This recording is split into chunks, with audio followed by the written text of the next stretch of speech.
We all know the basic keyboard shortcuts like Control-C for copy and Control-V for paste. But did you know that you can use Control-X to cut selected text or items? There are shortcuts for just about every command, but these are a few that can really help simplify your day while working with text. Control-Alt-V will open your Paste Special menu, so you can paste in plain text or even as a picture. Control-Backspace will delete an entire word to the left, and Control-Delete will delete an entire word to the right.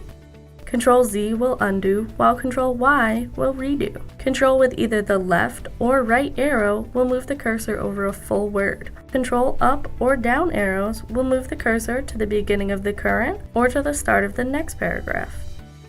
We hope that learning about these keyboard shortcuts will help you save some time and work as efficiently as possible.